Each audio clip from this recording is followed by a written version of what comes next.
Tonight, a major announcement out of Washington. A senior Trump administration official says the federal workforce will see a dramatic reduction by the end of the year, nearly 300,000 fewer government employees on the payroll. The administration is calling it a step toward cutting waste and shrinking bureaucracy, while critics warn the cuts could weaken essential public services. Here's what we know so far.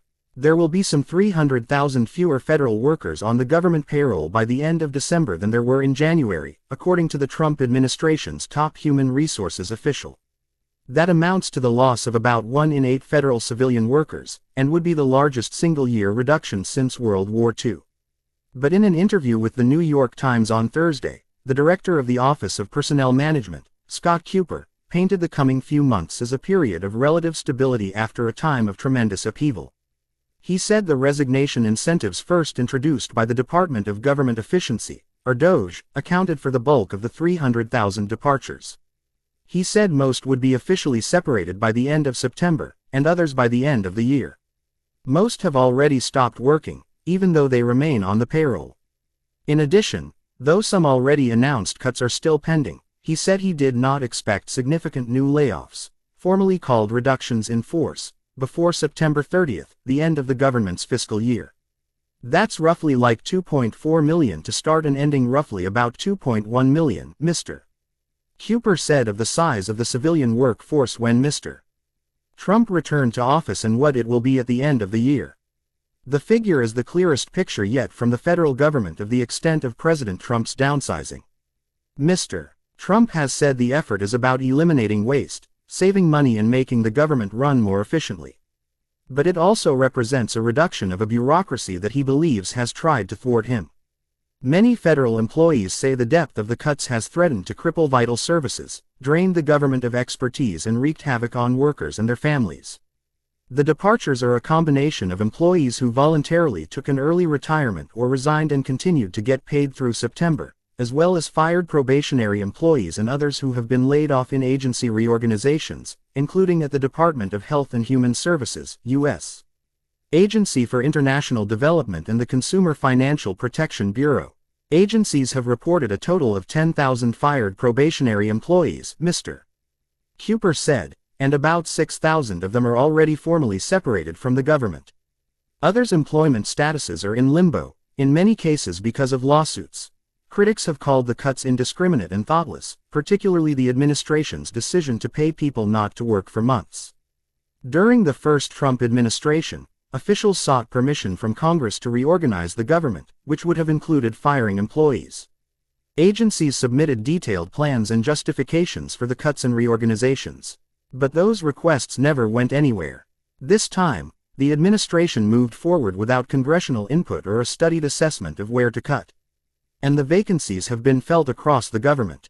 In dozens of interviews, federal workers have shared the stress of working in such an uncertain environment where managers have been left in the dark about personnel changes. For some, voluntarily resigning and collecting a paycheck for several more months was a better option than the stress of staying in the government, waiting to be fired and weathering insults about their work ethic. By the spring, so many employees had left on their own that agencies did not need to move forward with the mass layoffs they had planned. I think the agencies expected they would have fewer people in the, call it, voluntary bucket, and they would therefore have to do more in the involuntary bucket, Mr. Kupor said. He did not provide an agency-by-agency breakdown of the departures. In some instances, agency officials have realized that the cuts went too far. The Internal Revenue Service let too many people leave, which created a potential gap in mission-critical expertise, according to an internal email on Wednesday shared with The Times. The message, from the agency's acting human capital officer, David P. Traynor, said some employees who left voluntarily would be contacted about returning to work. Mr. Traynor said the agency would also reassign people to cover gaps and hire from the outside. Federal workers at agencies where layoffs have been announced but not yet enacted have been waiting. One National Park Service ranger, who spoke on the condition of anonymity out of fear of retribution, called it psychological torture, working long hours because of staffing shortages and wondering how much longer they would have a job. There's still some moving parts there, Mr. Kupor said of the potential for more layoffs. My gut is, I don't think there's going to be meaningful changes, kind of through September 30th, relative to at least what's been forecast to date. But whether the cuts have made the government slim enough for Mr. Trump remains to be seen. Mr. Kupor said he did not know if the White House would ask agencies for more reductions as planning begins for fiscal year 2027. If nearly 300,000 federal workers are cut by the end of the year, the impact on people could be significant. Families of displaced employees would face sudden job losses, and communities that depend on federal offices and military installations could see local economies weakened. For the public, fewer workers would likely mean slower services, from Social Security checks and IRS refunds to passports, visas, and veterans' benefits. Oversight and safety could also be affected, as agencies like the FDA, FAA, and EPA may struggle to maintain inspections, monitoring, and enforcement with reduced staff.